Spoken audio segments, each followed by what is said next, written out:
Hello and welcome to Fuse News. I'm Lottie Plale and here are the headlines. Reclaim the night, bus fares are capped, Ukrainian refugee scheme, Pete Davidson and Kanye West, South Asian women in STEM to get bursaries. This week, students are getting ready to take part in the annual Reclaim the Night March.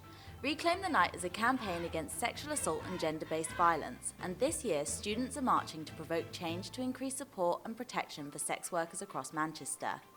This issue is not only important for our own student community, with the number of students engaging in sex work more than doubling over the last few years, but it's also a feminist issue, raising awareness of bodily autonomy, rape culture and institutional misogyny. As well as the march, throughout the week, the Student Union is hosting fundraisers, banner-making sessions and classes such as self-defence. The march will start at Owens Park at 6:30 p.m. on Monday the 22nd and move down the Curry Mile, ending in the Students' Union. On to Patrick with the news on the refugee scheme. As the war in Ukraine continues, the British government and the British people have pledged their support to refugees fleeing the country. The Homes for Ukraine scheme allows people to open their homes to a refugee and, from Friday, sponsor their visas. Over 100,000 people have already signed up for the scheme, a figure Prime Minister Boris Johnson called fantastic. The move comes on the back of criticism of the Home Office for their response to the Ukraine refugee situation. Even some of its own backbenchers have accused the response of being slow and heartless. Almost 3 million people have fled their homes since the beginning of the Russian invasion on the 24th of February. The Home Office insists the situation is under control, but only time will tell. Home Secretary Priti Patel has rejected calls to waive visa requirements, a move taken up by other European countries. She argues that the current humanitarian channels must be adjusted instead.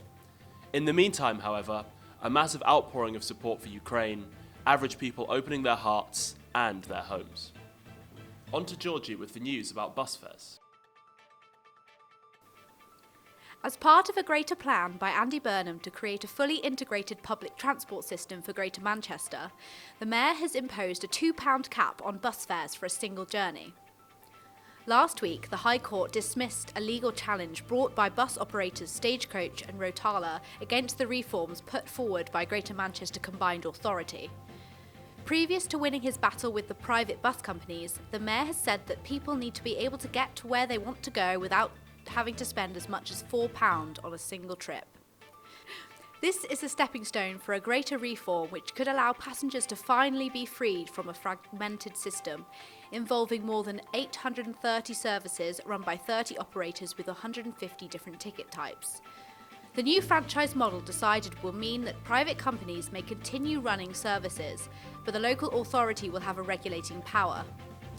Greater Manchester will become the first area outside of London to have a regulated bus system which aims to mimic the concept of hopper fares. Passengers in Bolton, Wigan, Salford and West Manchester will be the first to receive these franchised services by autumn 2023. The areas of Bury, Rochdale, Oldham and North Manchester will follow in spring 2024, with Stockport, Trafford, Tameside and South Manchester to be up and running by the end of 2024. And now over to Lottie on the news on bursaries. The University of Manchester is offering 5 fully funded British Council scholarships for master's degree women in STEM, science, technology, engineering and maths, from India and other countries in South Asia. The scholarship aims to increase opportunities for women and girls studying in those fields and will cover full tuition fees and most expenses associated with study overseas, including flights, visas and monthly stipend, with provision also made for accompanying children. According to data from the UN Scientific Education and Cultural Organization, UNESCO, fewer than 30% of researchers worldwide are women, and only 30% of female students select STEM-related fields in higher education.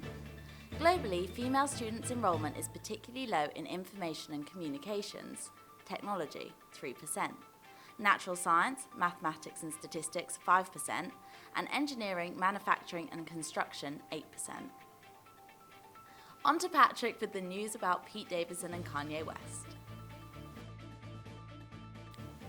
Pete Davidson finally addressed Kanye West's ongoing social media attacks aimed at himself and his girlfriend, Kim Kardashian, in a text message exchange shared to comedian Dave Cyrus's account on Sunday morning. The 28-year-old SNL star, who has used Dave's account in the past, demanded Kanye take his public battle somewhere else and meet him face to face instead of airing dirty laundry online. Pete began the text exchange, sharing a selfie in bed, telling Kanye to grow up. After Kanye's desperate replies, he followed with the words, "I'm in bed with your wife." Mental health was brought into the conversation, and Pete then offered West a helping hand towards mental wellness. Kim has recently said she is proud that Pete has stood up for them, and thinks Kanye is acting with complete nonsense.